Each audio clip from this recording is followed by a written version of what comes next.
Welcome back to the channel, boys. Welcome back. Hey, this one is going to be a sad one. It's going to be a tough one, but we're going to get right to it.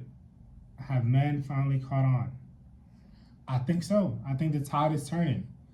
A lot of men are done approaching. We've looked at the game and we've realized we're tired of being used. We're tired of being used for attention, validation, stroking their ego, paying for things, not being appreciated, not even getting a thank you. And everywhere you turn, you look around, you look at Instagram, you look at TikTok, you look at YouTube, you look at videos, all the women are complaining about not finding good men, aka not finding men that they can use. And look at your own life experiences.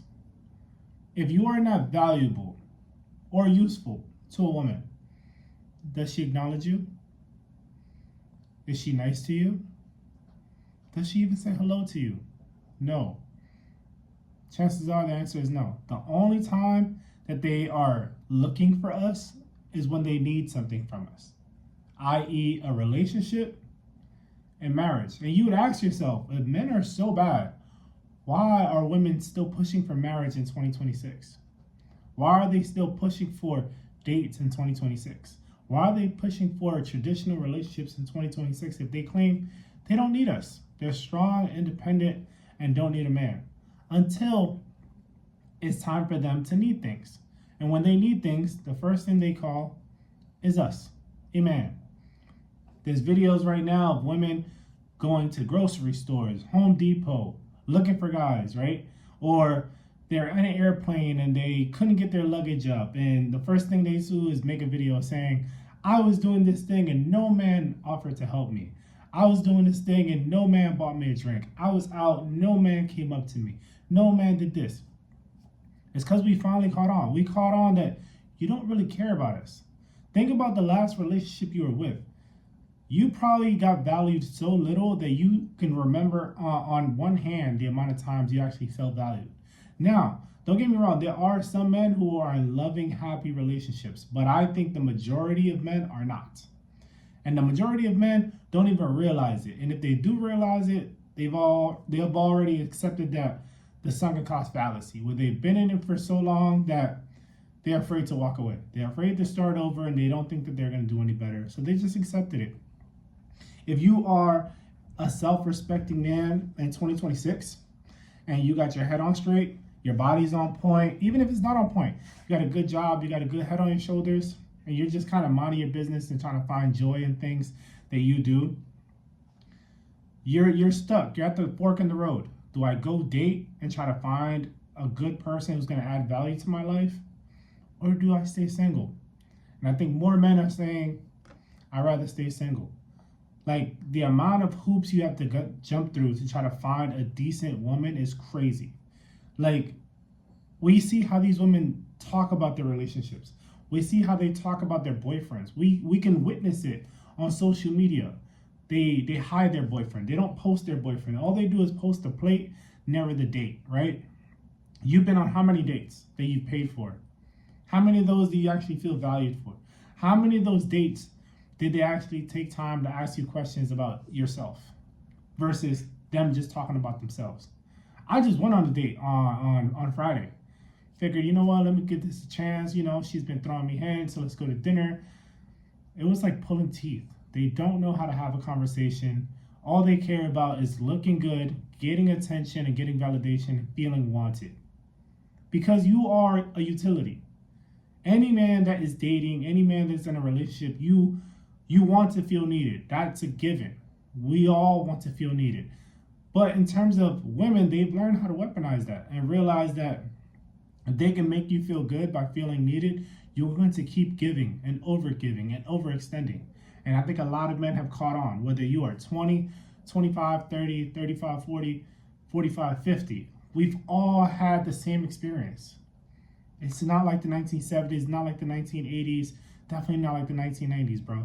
There's something going on in the air. There's something in the water. There's something on social media. These women are brainwashed. Their standards are out of this world. And more men have just realized, like, yo, there's a crazy stat out there that, like, Women find 80% of men unattractive. Yet, when they go out, they expect the most attractive men to hit on them or take them out on trips or buy them dinner or buy them drinks or provide and be traditional, when all of those things that they claim they were trying to get away from, the patriarchy, they still want it because it benefits them.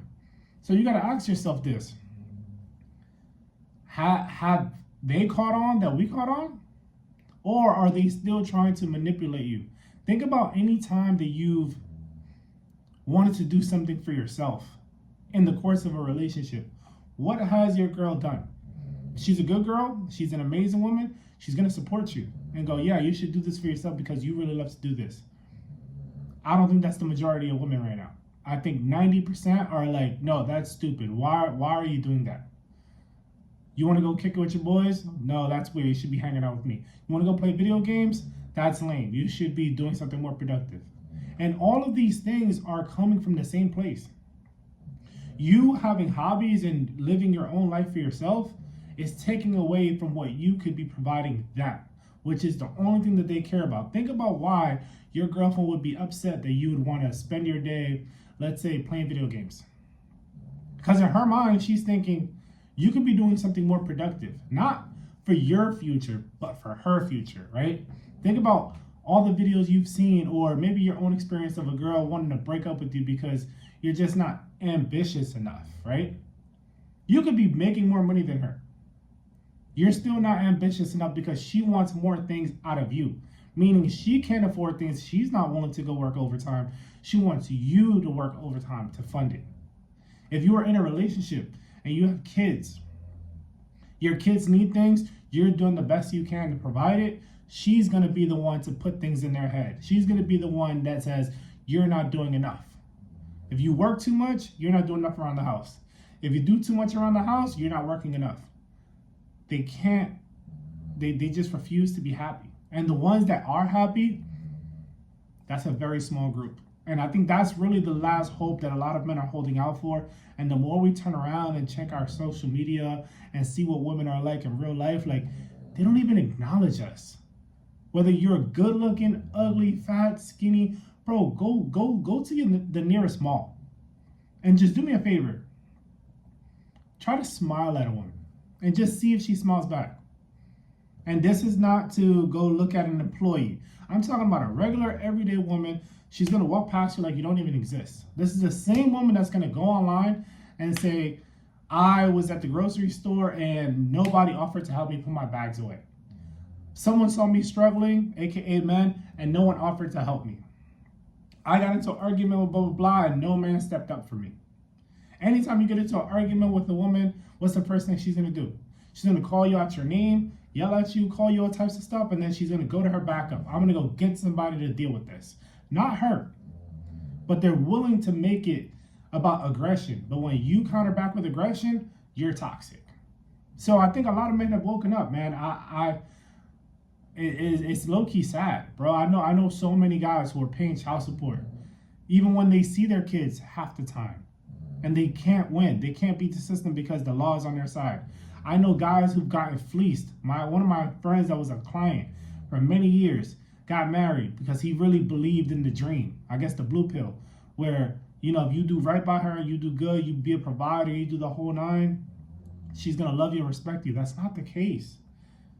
They're using provider as manipulation because they're going, you provide for me, I save my money in case and when this goes left, I have my backup plan. Therefore, you have to do all the upfront investment. Think about what courting is.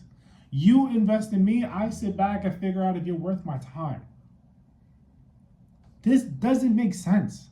And the only way this makes sense is if you play the game. You stop approaching and you work on yourself and you just go enjoy your life. The first insult they're going to hit you with is, are you gay?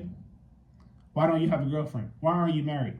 Why aren't you do? They never question why the divorce rates are the way they are. They never question why the laws are the way that they are. Why child support is the way that they are. I know women right now who I've grown up with who have 3-4 kids by 3-4 different men because they know for the simple fact they're going to get child support. And if they're going to get child support, they're going to get government assistance. And they fully on know, well, there's going to be a simp out there who's going to listen to their side of the story and go, you're the victim, that man was bad, I'll do better, and I'll treat you better. We've all been that guy. I'm 36. I've met women who I thought were beautiful, and then I'm like, hey, what happened in your last relationship? Oh, this guy was abusive, he was controlling, he was X, Y, and Z. And then you as a logical man go, damn, I would never be controlling, I would never be abusive. And then you date them, and then you realize, holy shit, this person wasn't abusive. You're just chaotic. You just want to do whatever you want to do. And the minute I try to put my foot down and say, hey, this makes me uncomfortable, I'm not grabbing you by your hair, I'm not telling you what to do, I'm not stopping, I'm just telling you this behavior is problematic. Now I'm the controlling one. Now I'm the problematic one. I gotta cut you off. And the more that you cut them off, the more they come back and try to fix it. And then if you really take 3 steps back, you can really actually see the pattern of this person was always like this. If she was always out with her friends, at the club, partying, drinking, anything that you deem as a red flag, that's gonna show up in the relationship. Now ask yourself, when was the last time you had a genuinely pleasant experience with a woman where you just walked up and said, hey, how you doing? My name is blah, blah, blah. Super nice to meet you, blah, blah. No, they're mean off rip. Even when they like you, they're mean off rip. And they treat it as a test, a shit test to figure out if you're really who you say you are. And men are just like, bro, I'm not doing this. I'm not going for a shit test. I already have a million things going on. I just want to get to know you and just see if there's a connection here. And boom, here comes the shit test. And the shit tests are all employed to get you to overinvest in them, to be blind to their red flags. And then by the time you do that, you feel like you're in too deep.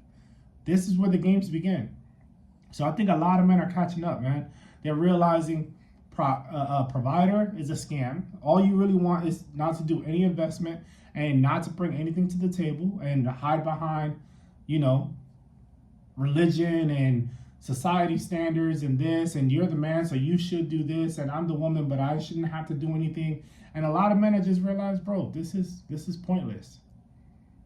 Going on a date to cater to you, to get to know you, is pointless. Remove sex from this equation, and there's actually nothing that you could offer of value to my life. So if you're a guy and you're still growing and you're developing, you're still horny, you're still trying to get this out of your system, you're going to be blind to this. But eventually, you're going to get out of the fog and you're going to realize all the time and energy you spent chasing around women, trying to figure out what the clues are, deciphering them not responding, them responding, how they respond, how they don't really answer a question directly. Yet, they always have their phone in their hand, but yet they're always so busy. And you're just like, yo, bro, these are all just mind games. Mind games to make you think that they are way above where you are, therefore you need to chase them. But take a look around at all the super wealthy, rich guys, right, that have their life on straight. What are the women doing? They're chasing them. Why? Because they want something from them.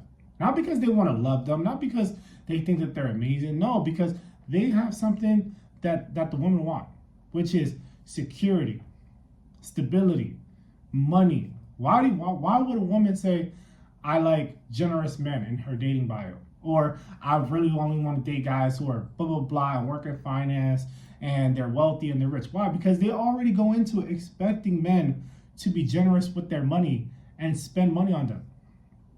But we can never expect anything of women. You never heard of a guy saying, I want to date a rich woman. Why?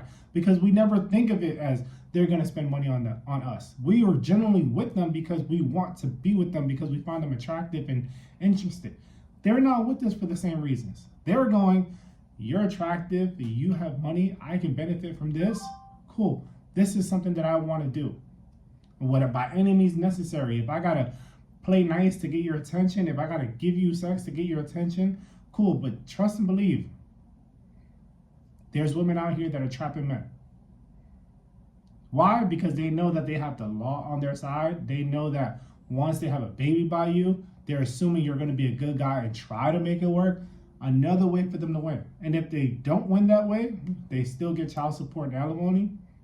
And then they're going to paint you as a villain and then go take it right to the next guy and say, This guy was X, Y, and Z. He was abusive, narcissist. He was this. He was controlling. I'm a victim. He tricked me.